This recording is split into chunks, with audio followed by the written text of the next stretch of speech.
Informativo, recreativo, cultural y de opinión, transmitido en horario todo usuario. Es una producción nacional de sus conductores, Rafael Polanía y Luis Alviares.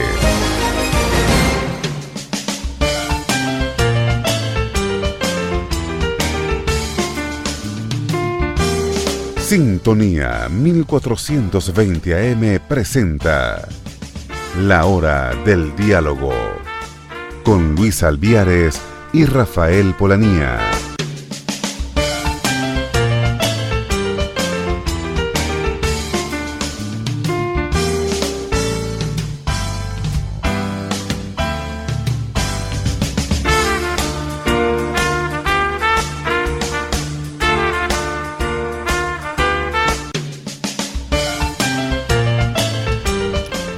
Buen día, estimados radioescuchas de la Hora del Diálogo.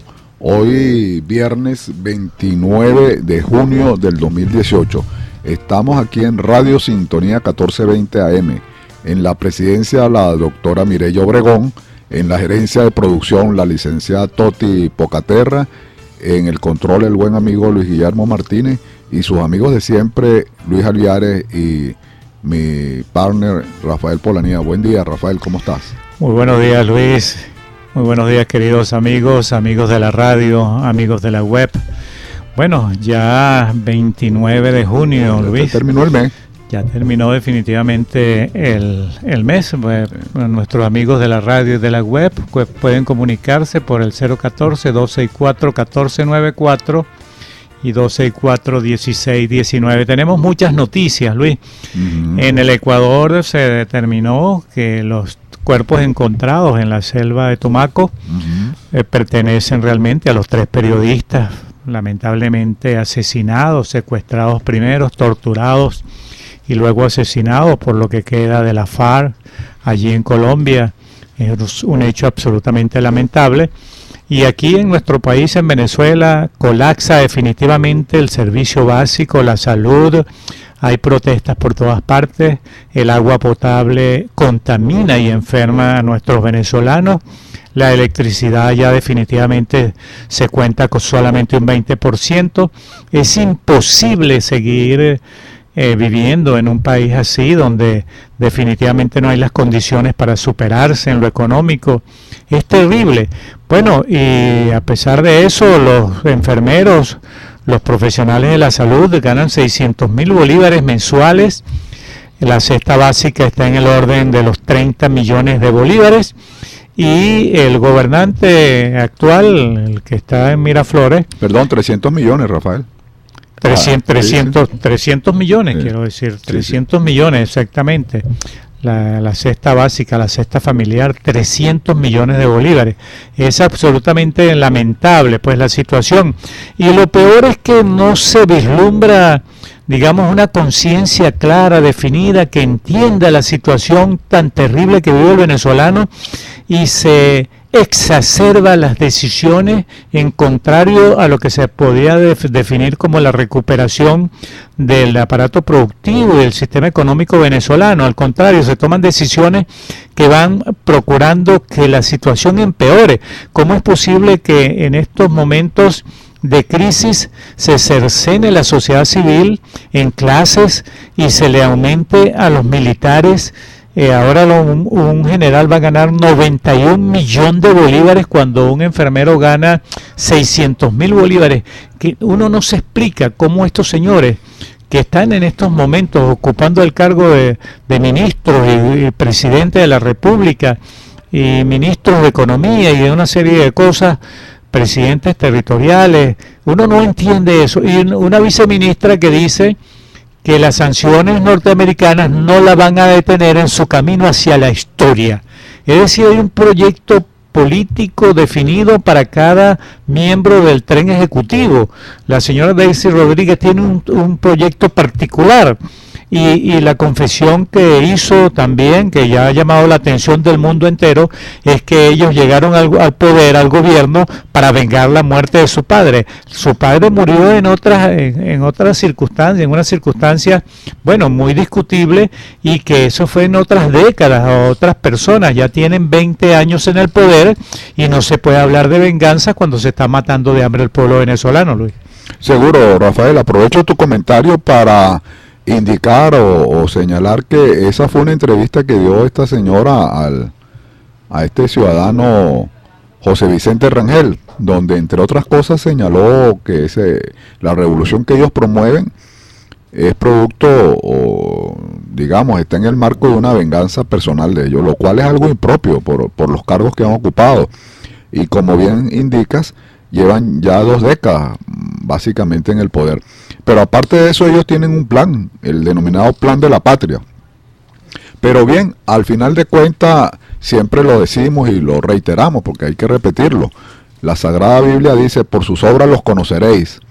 Y cuando nosotros revisamos los índices socioeconómicos del país, la palabra que podemos colocarle sin exagerar ni ser, digamos, amarillista con esto, la palabra es desastre, porque lo que ha pasado en el país es un desastre, y esto lo indica, entre otras cosas, la cantidad de gente que está saliendo fuera del país, el llamado éxodo.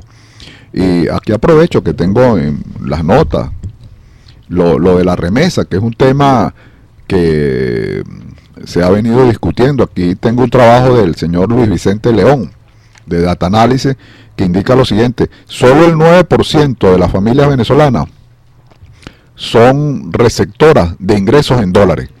Según un estudio de Data Análisis, que Venezuela, ante la crisis política, económica y social, las personas salen en búsqueda de mejores condiciones de vida con miras a obtener ingresos en dólares para ayudar a sobrevivir a sus familiares que aún permanecen en el país.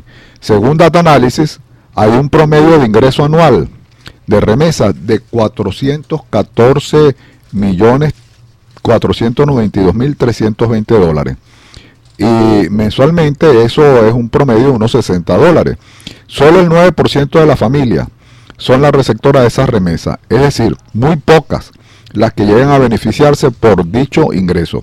En números, hay un promedio de, como acabo de indicar, de $60, pero ese ingreso anual en remesa, que son 414.492.320 dólares, indica que eso se beneficia alrededor de 572.906 familias.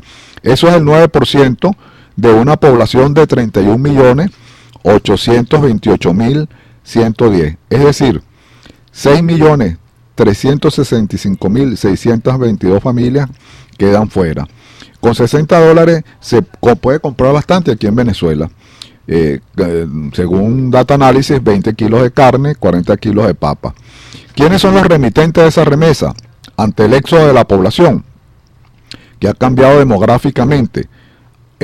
Antes eran unas 620.000 personas, de los llamados inversionistas. Pero hoy en día aquí tenemos que, por olas, porque se han ido así como por grupos, ¿no? De ese grupo representa el 18%, pero también hay diferencia, porque luego de esto se fueron profesionales y luego se fue el público en general. En conclusión, en una primera ola se fueron inversionistas, gente que tenía posibilidades de salir y que de alguna manera tenían algunas profesiones o algunos bienes fuera del país, se fueron. En una segunda ola se fueron profesionales, que es un poco lo que hemos hablado de médicos, enfermeras, ingenieros, en fin, de una diversa cantidad de profesionales. Y en una tercera ola, público en general, aventados por el hambre, la miseria, la inseguridad, etcétera, ¿no? Esto indica que bueno, simplemente estamos frente a una situación de drama social. Ya no es una crisis. Yo creo que la palabra crisis ya quedó como muy relegada. Esto ya pasó de crisis, esto es un drama. Y bueno, eso es en cuanto a la remesa, ¿no? De todas maneras, aquí también tengo en las notas la reunión que hubo ahorita entre el recién electo presidente de la hermana República de Colombia, Iván Duque, y el señor Marco Rubio allá, y bueno, ellos están dispuestos, de acuerdo a la nota de prensa, a hacer algunas denuncias ante la Corte Penal Internacional, conjuntamente con lo que ha venido haciendo el secretario general de la OEA, Luis Almagro. Y es una investigación profunda y buscan que esto se ponga de manifiesto la posición de los líderes regionales, porque es que al final de cuentas el problema de Venezuela ya no nos atañe solamente a los venezolanos, sino a la región. Ya somos un problema regional y de los pocos, porque lo que ha pasado aquí en el país es realmente desastroso. Rafael. Sí, definitivamente. Nosotros hemos venido conversando en nuestro programa La Hora del Ecuador y La Hora del Diálogo de la calamitosa situación que ha pasado al mundo y las sociedades cuando se llegan gobiernos de naturaleza tiránico, ¿no? Despóticos, muertes por millones, ¿no?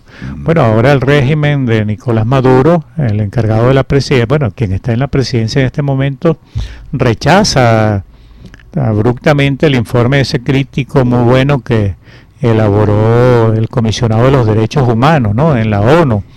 Allí se explica la opresión y la muerte que ha vivido Venezuela. Bueno, el régimen venezolano lo tildó de arbitrario. En ese informe, por cierto, se exige una investigación rotunda, profunda de la Corte Penal Internacional a Venezuela, y la Oficina del Alto Comisionado de los Derechos Humanos investigó por muchos años y pide una intervención inmediata de la Corte Penal Internacional ante la grave y sistemática y permanentes abusos, atropellos y asesinatos. Eso lo hemos vivido. ¿Cómo es posible que el mundo sea capaz de ocultar eso o de callarlo, si es un hecho latente, público, absolutamente demostrado? Nosotros siempre hemos hablado, Luis, de el Holodomor, sí, que significa muerte de hambre, hambruna, ¿no? Correcto. Eso en el año 1932 y 33, Stalin, cuando era presidente de la Unión Soviética, sometió de hambre a todo un pueblo, Ucrania, y cercó las ciudades para que los campesinos, los ciudadanos no pudieran salir, no tuvieran acceso a ningún tipo de asistencia ni comida, mucho menos a corredores humanitarios para la época, y mandó a 60.000 jóvenes armados, comunistas, entrenados a decomisarle, a quitarle toda la comida, la semilla y todos los animales que pudieran ser mantener a esa población. Se los mandó a quitar y los mató de hambre a más de 10 millones de personas. ¿Y cómo es posible que no haya organismo en el mundo capaz de tomar decisiones vinculantes para sacar del poder a aquellos asesinos que cometen matanzas de esa naturaleza? Entonces, siempre hemos llamado al liderazgo internacional, a aquellos verdaderos estadistas, que el estadista no es aquel que se vanagloria diciendo logré una victoria y logré otra victoria. El estadista no anda detrás de objetivos políticos para vanagloriarse del uso del poder para imponerse en una sociedad. El verdadero estadista es aquel que en la visión amplia que tiene, sumando los hechos del presente y orientándose en el pasado, puede proyectarse hacia el futuro y evitar tragedias. Nosotros siempre hemos insistido en que el liderazgo internacional y el liderazgo venezolano, toda la comunidad venezolana debe reaccionar porque la tragedia va aumentando. ¿Cómo es posible que por el simple hecho que unos profesionales de la salud que atienden al pueblo venezolano, lamentablemente en condiciones deplorables para ellos cumplir con su labor, porque no tienen ningún tipo de elementos, inclusive se les va el agua, no tienen luz, no tienen instrumentos médicos, no tienen nada, y protestan para que se les garantice esas condiciones y ellos poderles ser útil al pueblo venezolano? Entonces mandan bandas armadas a agredirlos. es que vivimos en un Holodomor. Holodomor, sí. Holodomor, o es que vivimos en qué tipo de régimen vivimos. Tenemos que hacernos esa pregunta y arriesgarnos inclusive en contra de nuestra propia libertad, pero esto tenemos que discutirlo. ¿Hasta cuándo la gente le hace un llamado al presidente de la República para que decir, señor presidente, su modelo económico ha fracasado durante siglos y durante años? Es necesario que lo cambie. ¿Cómo le aumenta el sueldo a los militares a 91 millones de bolívares y un enfermero gana 600.000 bolívares? Un café grande vale 700.000 bolívares en este momento. Un almuerzo vale 4 millones de bolívares. Bueno, no puedo seguir en esto porque es imposible. El tiempo no nos alcanzaría para detallar la tremenda y calamitosa situación que vive el pueblo venezolano, Luis. Seguro, ¿no? Y ese tema que estás tocando es un tema, digamos, día a día, pues, hora a hora.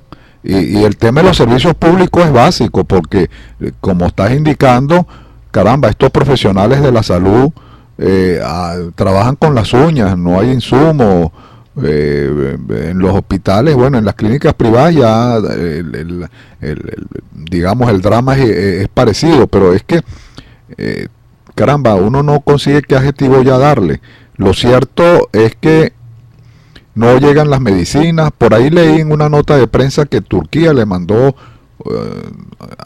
unas toneladas de alimentos, de medicina, pero volvemos a lo mismo.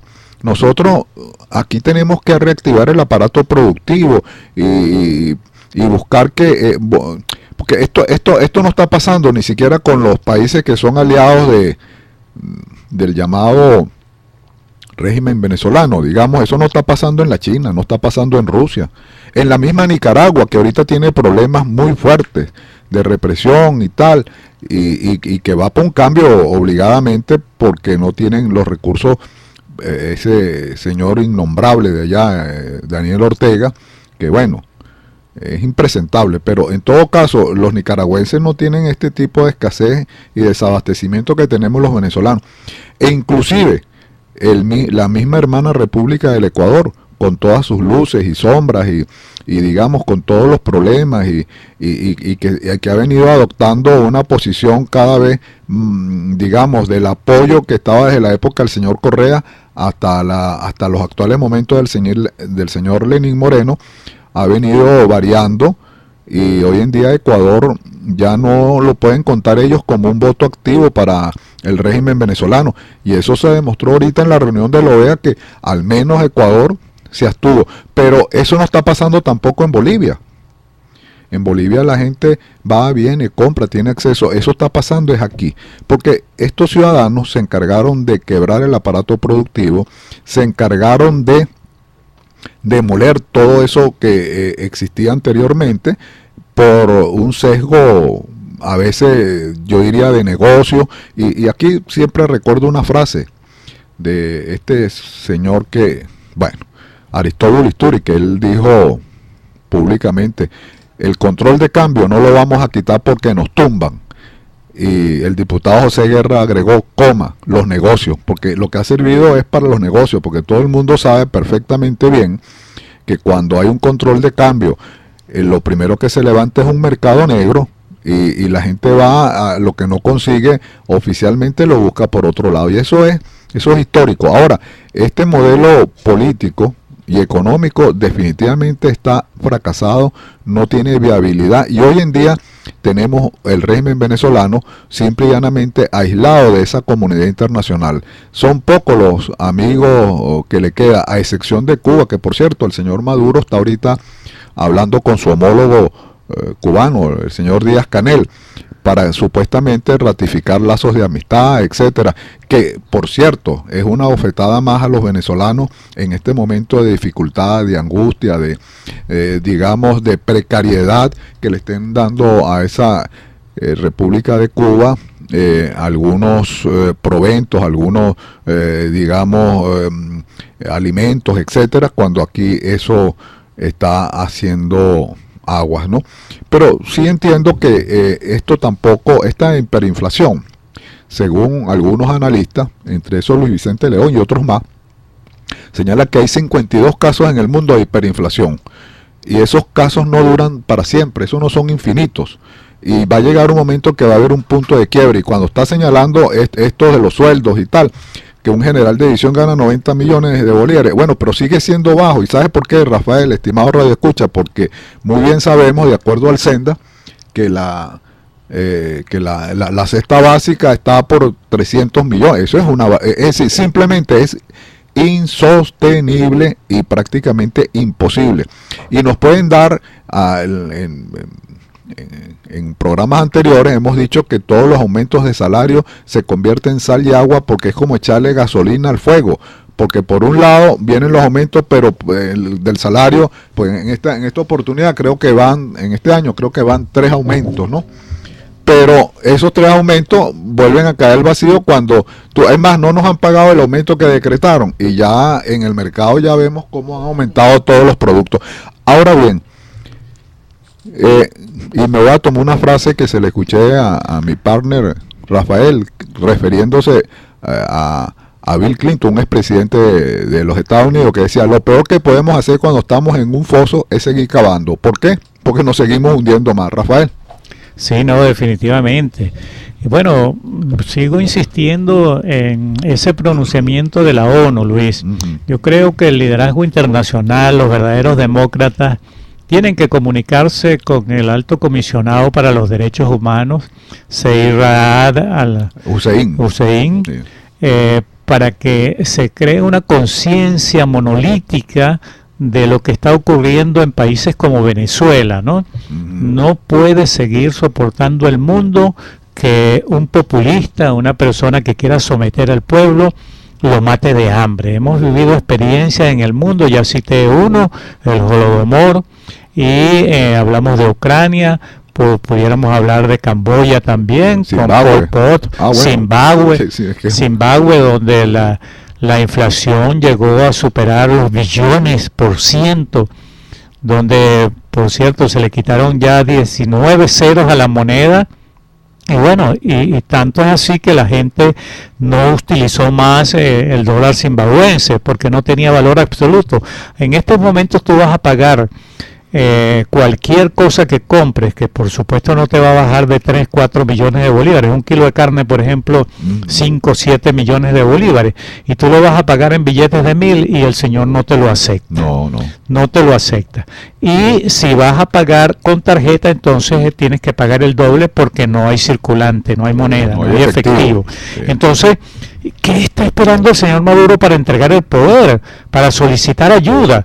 Es decir, si él dice que ama al pueblo, porque tú colocas, valga este paréntesis, colocas el Canal 8 y tú dices: oye, este hombre está lleno de amor por el pueblo venezolano.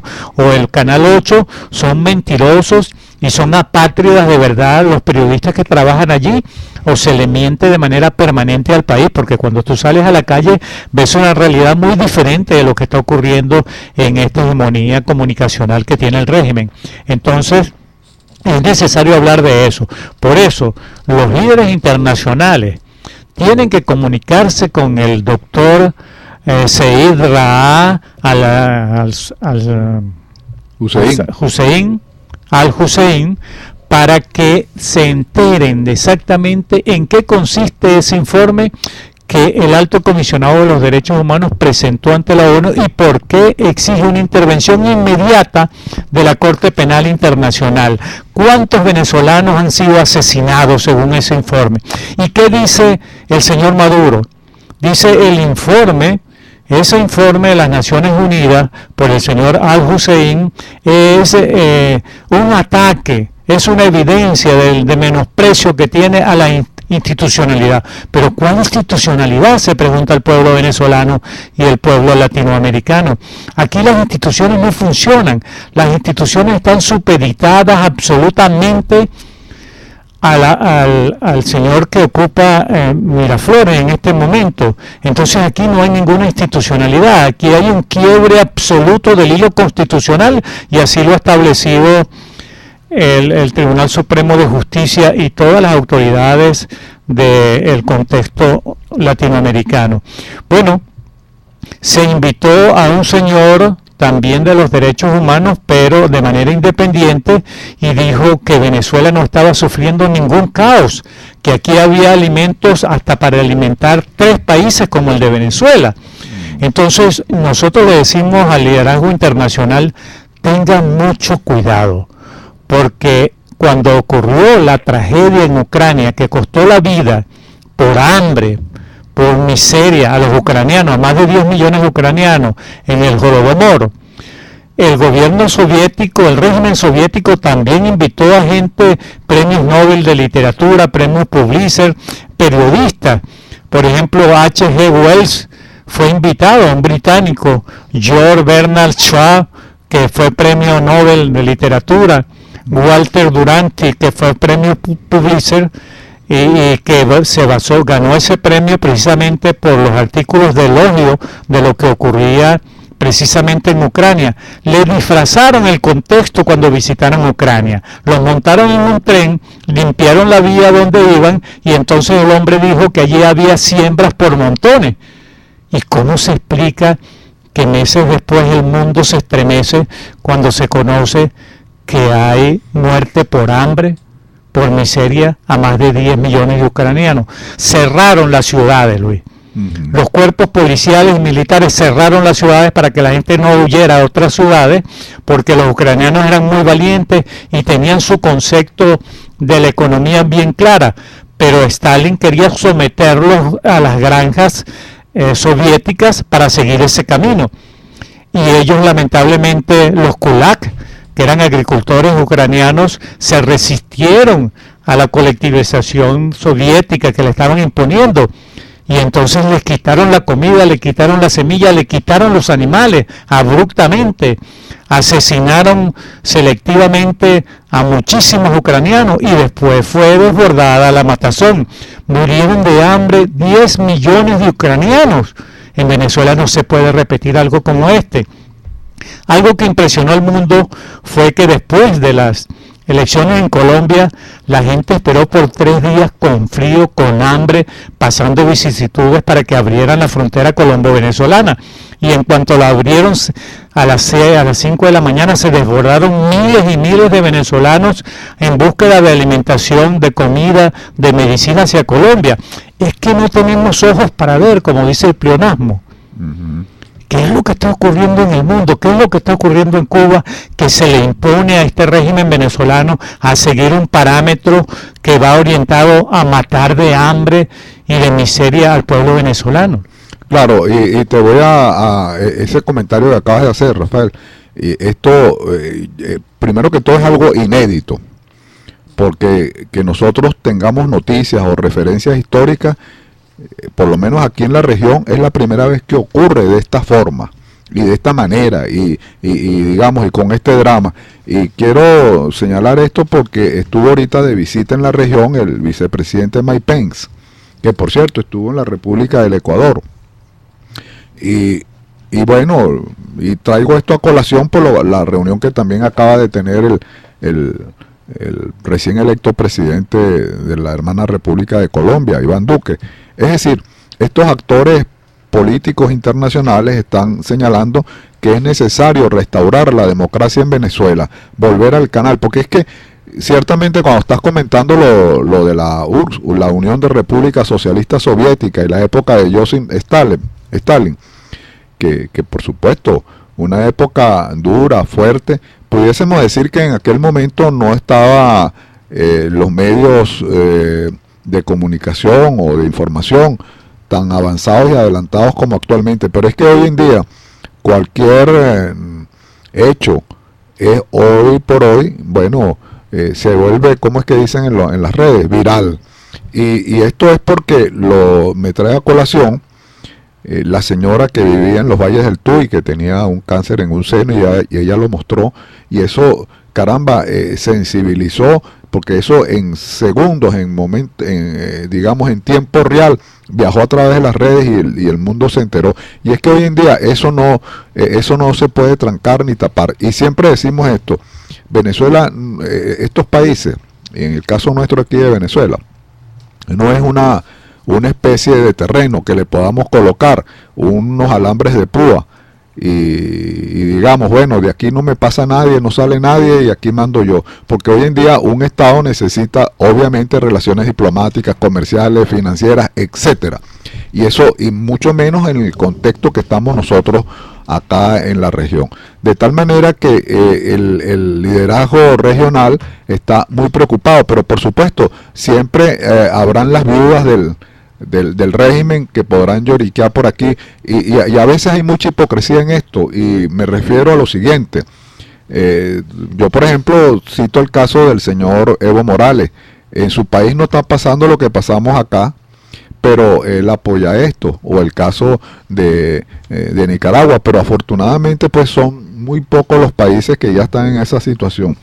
Es más, incluso la señora fiscal en el exilio, Luis Ortega, acaba de consignar, entiendo el día de ayer, una acusación por el caso Odebrecht, y esto se lo presentó al tribunal en el exilio, establecido en la ciudad de Bogotá.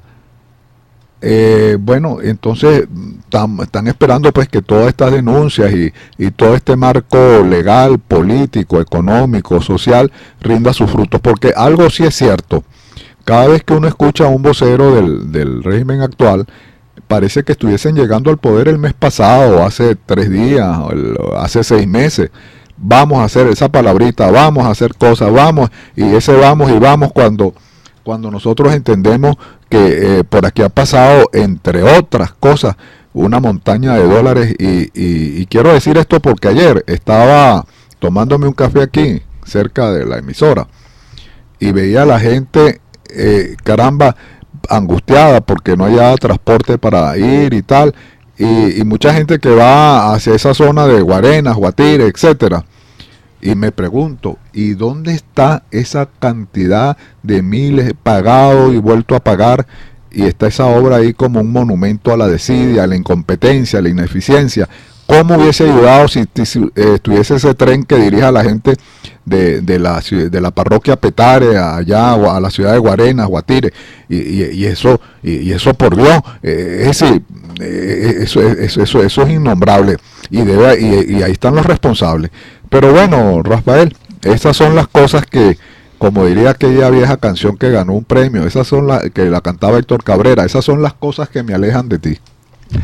Sí, bueno, Luis, queridos amigos, nos acaba de informar Pedro Alberto que efectivamente el Holodomor ocurrió con los bolcheviques en 1932-33 y fue en una ciudad llamada Targar, a 120 kilómetros al sur de Kiev, que es la capital de Ucrania, y que allí murieron de hambre efectivamente casi 10 millones de ucranianos, porque se negaban definitivamente a seguir el patrón de Stalin, y los mató de hambre efectivamente. Bueno, queridos amigos de la radio, queridos amigos venezolanos, todos los que estén oyendo, ahí está la información de la historia, y los venezolanos no queremos que se repita eso.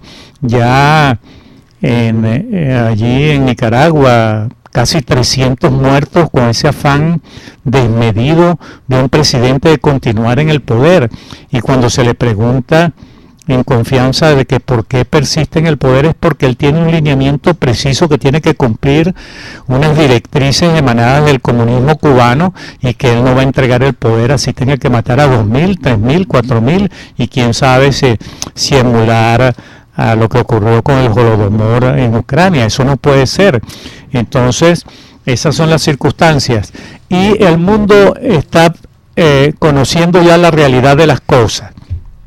Aquí se invitó a un señor, Alfred de Zayas, que es un comisionado para los derechos humanos, para que hiciera una especie de relación, de informe del impacto negativo de las medidas que había tomado la Unión Europea y los Estados Unidos y varios países que están claros y precisos de lo que está ocurriendo acá.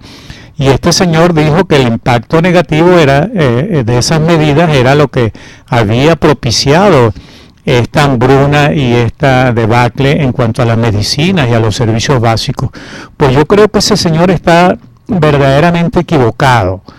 En 20 años de este gobierno, comenzando por Hugo Chávez, el pueblo venezolano está claro, consciente y asume la responsabilidad de decir que esto ha sido premeditado, esto ha sido una estrategia diabólica, un círculo vicioso de la muerte que se ha venido sucediendo palmo a palmo diariamente para sumergir al pueblo venezolano en esta terrible situación de caos. ¿Por qué? Porque la estrategia es eliminar de manera definitiva el contorno capitalista para que dentro de ello pueda entonces crecer la unidad socialista, ese pensamiento socialista de las empresas sociales. Eso es imposible. Definitivamente está comprobado que ninguna empresa socialista de esta manera, de este concepto establecido en el socialismo del siglo XXI, es imposible de realizar y acabar con la empresa privada, con los empresarios. Es imposible ya a estas alturas del siglo XXI. Entonces ese concepto que debe ser abolido, debe ser rechazado por el pueblo venezolano y por el liderazgo internacional, porque la tragedia que vive el pueblo venezolano se va a incrementar y aquí los muertos serán contados por miles y por millones, como ocurrió allí en Ucrania. Y bueno, finalmente debemos decir que esa persona invitada por el gobierno del señor Nicolás Maduro va a ser el responsable junto con este gobierno de lo que pueda ocurrir en lo adelante, porque aquí sí se está viviendo una situación de extrema pobreza y la gente está muriendo de inanición, está muriendo de hambre y falta de medicina. Eso es lo que nosotros podemos decir en la mañana de hoy. Claro. Bueno, Rafael, cuando estabas hablando de esto, recordé, porque entiendo que esa fue una declaración de esta señora que es la vicepresidente del Cielo, Ina Rodríguez. Ella señaló eso, que aquí había alimentos como para 3 países, ¿no? Pero bien, a fin de cuentas, reitero lo que dijimos hace rato y lo decimos siempre, está en la Sagrada Biblia, dice, por sus obras los conoceréis. Bien, quiero aprovechar esto porque una amiga muy especial,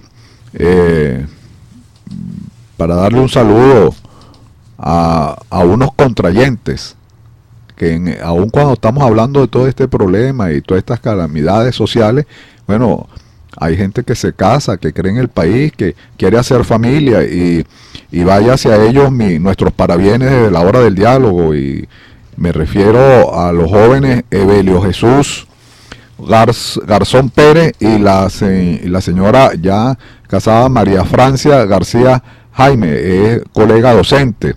Se casan hoy, vaya hacia ellos nuestro saludo, nuestro reconocimiento y felicidades en esas nupcias. Y quiero aprovechar también que la gerente de producción de aquí de la emisora, Toti Pocaterra, está de cumpleaños el día de ayer, entonces está de pláceme, un saludo, un abrazo y que Dios te brinde muchos años de vida, de salud y por supuesto de bastante fortaleza para seguir en este proceso de trabajo por el cambio y por la felicidad. Rafael.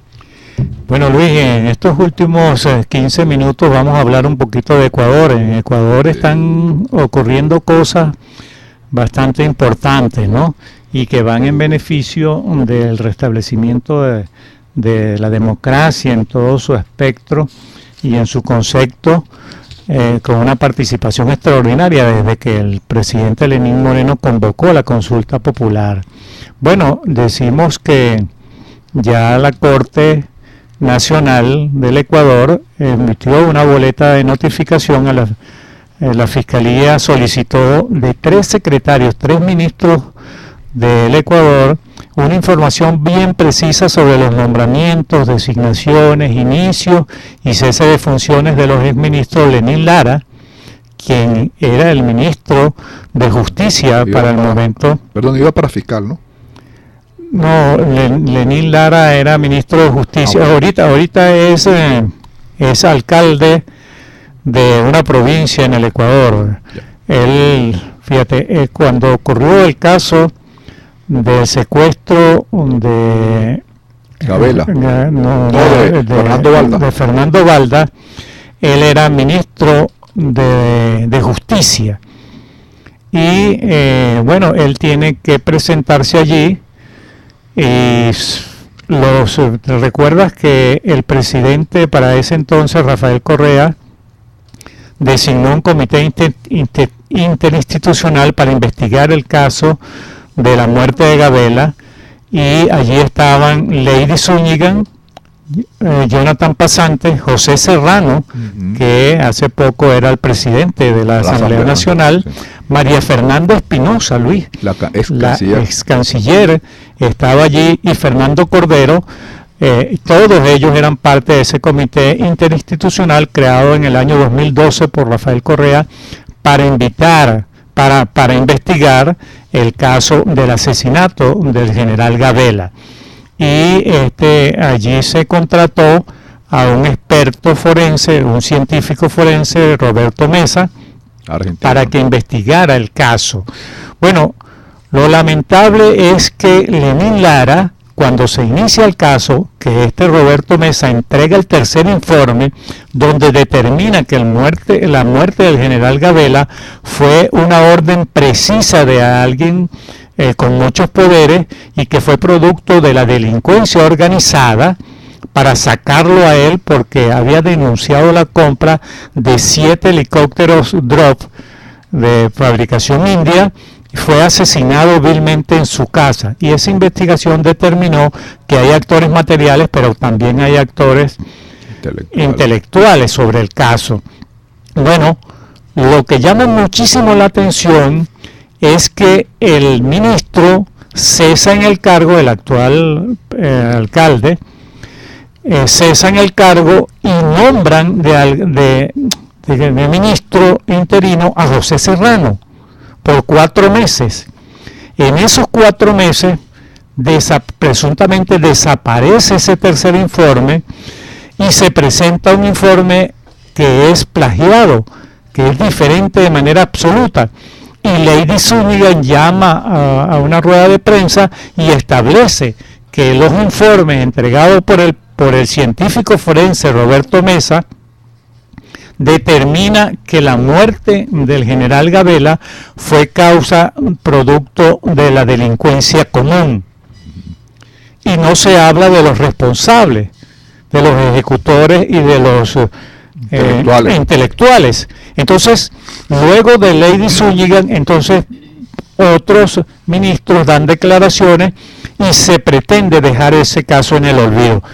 Afortunadamente, para el bien de la democracia, para el bien de la justicia, se reabre el caso, y estos señores son llamados para investigar, y es allí donde también se pretende o se va a involucrar al señor Rafael Correa, porque ya hay indicios suficientes de que el financiamiento sobre todos estos elementos salió también de la presidencia de la República. Así están las cosas en el Ecuador, y debemos seguir conversando sobre esto, porque yo creo que esa batalla en contra de la delincuencia, de la corrupción, es determinante para la recuperación de la democracia, la libertad, y los pueblos sumergidos en un proceso de coacción como el pueblo venezolano.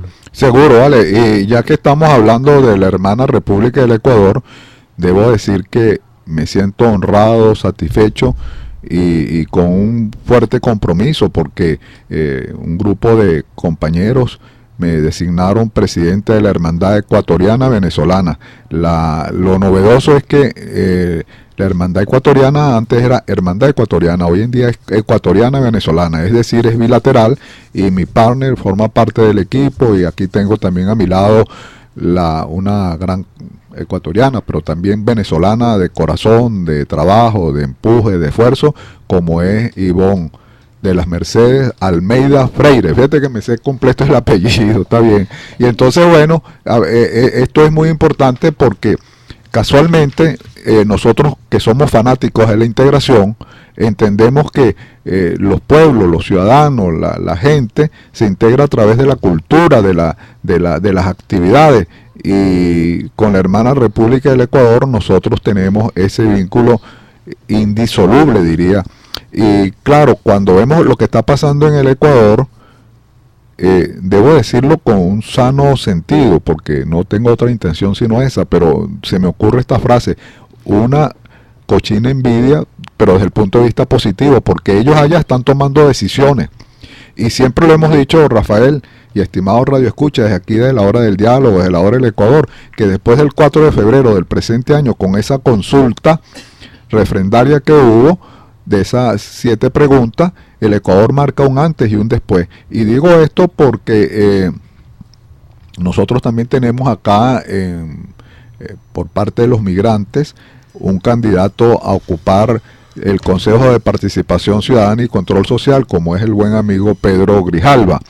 Y por cierto, debo señalar que ayer acompañé a Ivonne y ya se enroló, se empadronó, y es otro voto más que tenemos dentro de esta participación que estamos buscando, que esta inmensa comunidad de ecuatorianos que hay aquí en Venezuela se integren. Pero también no es menos cierto que estamos atentos a todo el proceso político, social y económico. Nosotros debemos decir que, y debo señalar algo, nosotros no somos, porque no estamos en campaña, nosotros no estamos apoyando específicamente al señor Lenín Moreno, porque él está en la fórmula de Alianza País, pero él le dio un giro de 180 grados a nuestro modo de ver y entender cuando llegó a la presidencia y se dio cuenta del desastre. Y siempre tomamos esta anécdota, yo la tomo, esta anécdota, porque lo leí y se me quedó grabado, que fue cuando el señor Correa dejó la presidencia, le dijo, ahí está la mesa servida, y Lenín Moreno le respondió, lo que me dejaron fue la mesa para pagar la cuenta. Y él se dio cuenta del desastre y tuvo que hacer ese giro.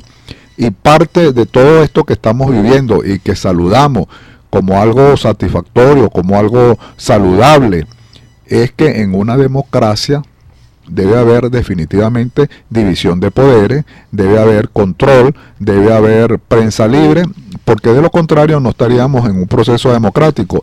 Y rescato esto, Rafael, estimado radioescucha, comunidad ecuatoriana, y es que dentro de ese referendo está que nadie puede ocupar más de 2 veces el mismo cargo político. ¿Y esto por qué es importante? Bueno, porque los políticos nuestros, chicos, no agarran vacaciones.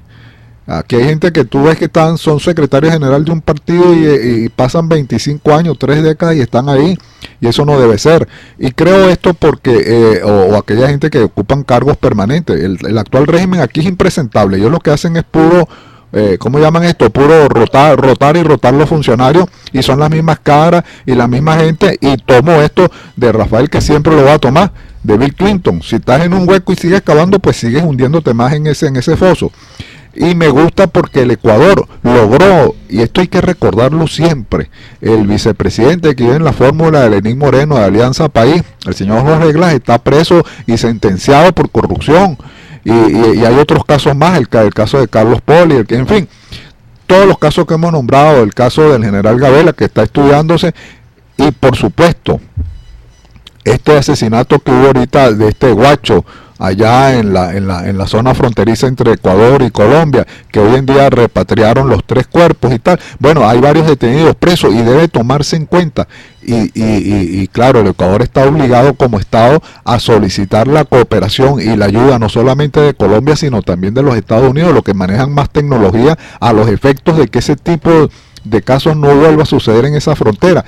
Y el señor Rafael Correa, como dicen los abogados, está sub judice, porque a nuestro modo de entender, una juez que lleva el caso allá en el Ecuador le dice que tiene que presentarse, y de no hacerlo, pues simplemente cuando pise el territorio ecuatoriano, pues estará detenido porque está bajo ley. Ahora bien, que se investigue, porque en una democracia eso es lo procedente, eso es lo correcto. Por eso es que en Brasil Lula sigue preso, por eso es que en Perú el presidente Pedro Pablo Kuczynski, en el mismo Colombia, en donde no ha habido absolutamente nada, y eso a lo interno, porque la fiscal afuera ya llevó el caso de Breja ante el Tribunal Supremo de Justicia en el exilio, y vendrán seguramente posteriormente toda una serie de decisiones. Pero volviendo al Ecuador, me parece muy importante, Rafael, que ese país pequeño en territorio, me refiero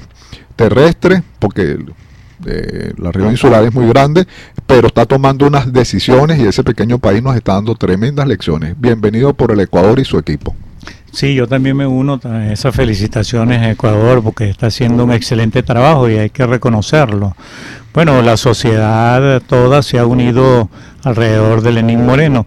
El único obstáculo, el único punto negro allí ha sido el de algunos diputados precisamente del equipo, de 44 diputados que tiene Lenín Moreno, que lo han respaldado. Han tomado últimamente decisiones bien contrarias a la expectativa que tiene el pueblo ecuatoriano. Me refiero cuando la juez solicitó a la Asamblea Nacional la autorización para procesar, para vincular al caso al presidente Rafael Correa, y que no era necesario hacerlo.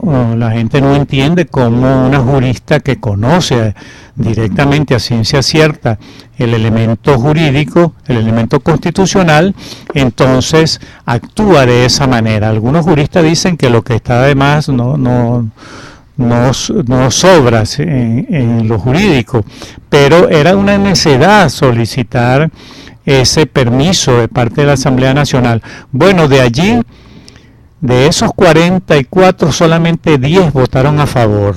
Los otros 30 diputados votaron para que no se llamara al presidente Rafael Correa. Esa es una lectura que tiene que ser hilar muy fino el presidente Lenín Moreno y el pueblo ecuatoriano para conocer por qué estos diputados votaron en contrario.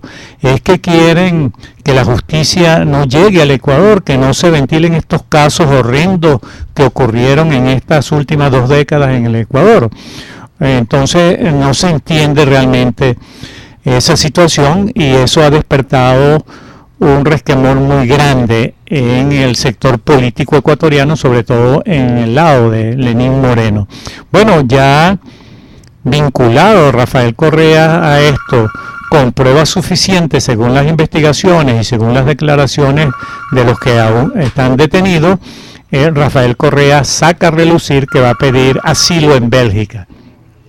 Cuando hay elementos probatorios de un delito, yo no creo que ningún país que respete su constitución, que respete a sus ciudadanos, que tenga ciertos elementos democráticos que relucir, toma la decisión de darle asilo político a una persona para negarle el derecho a la justicia que tienen los agraviados y que tiene el país en su conjunto.